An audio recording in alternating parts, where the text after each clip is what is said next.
Some cite the inability of the conference to band together and get things done.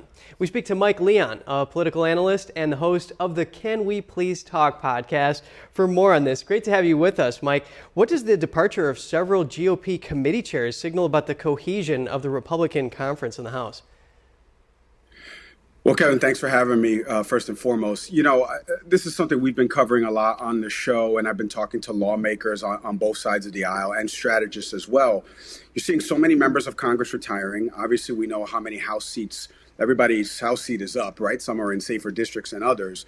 And I think the biggest takeaway that I've had, if you just look at the special election that happened in New York, a Democrat won a seat back from the Republicans. And so what you're seeing right now is more folks are starting to retire because what they're starting to notice is we're not passing legislation. Representative Chip Roy was on the House floor a couple months back yelling before the break of what can I take back to my constituents to show them that I've passed legislatively in the House since we've taken office, since we've asked for their vote. And he had nothing, and he was yelling profusely at members. And I think the American people truly want, this is a group project, right? The Republicans and Democrats are working together on a group project. We're all getting graded on this group project. We want you guys to work together. And right now, we're not working together, and we're seeing some members just quit, saying, I can't work with these folks, so it's better for me to just go join TV and Mike Leon and be a political analyst than actually get in and get my hands dirty and try to fight to pass legislation.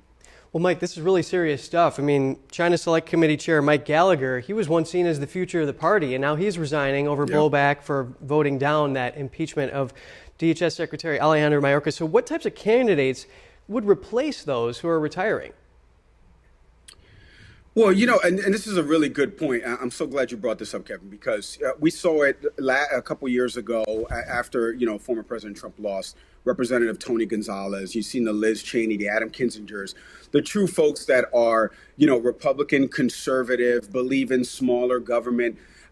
They are all out of office, and all of their seats kind of flipped to somebody else that was a little bit more in the MAGA movement party. So the strategists I talk to now on the Republican side of the aisle, it's you either embrace this wing of the party, the Matt Gaetzes of the world, which I know we'll get to in a sec.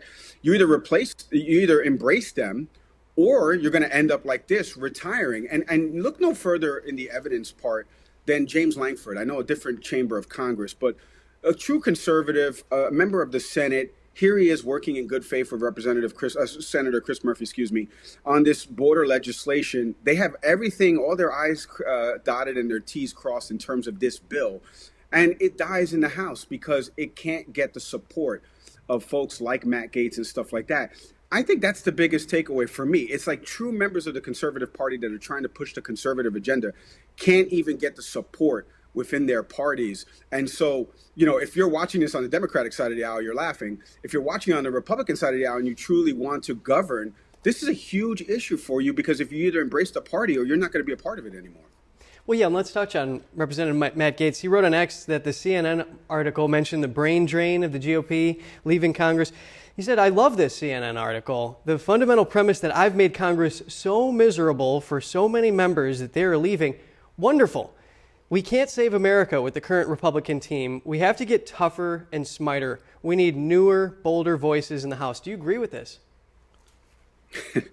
Well, listen, I live in Florida, right? He doesn't represent my district, actually, Carlos Jimenez does. But I don't agree with it on the surface because of what is happening right now. We're seeing not enough votes to pass certain pieces of legislation. So even to Matt Gaetz's point, if he did want to pass pieces of legislation, he doesn't even have the votes, right? So when you look at what Adon Bacon wants to bring legislatively, he won't have the votes and Matt Gaetz won't have the votes. And so both of you are starting with needing to appeal to the other side of the aisle to potentially get some votes. Who's in a better position to appeal to the Democratic side of the aisle to hopefully get some votes to get things passed? Don Bacon or Matt Gaetz? Those are the things you have to ask yourself right now. And I think the biggest takeaway from this is a lot of people have compared this to high school, and sitting in a cafeteria with friends.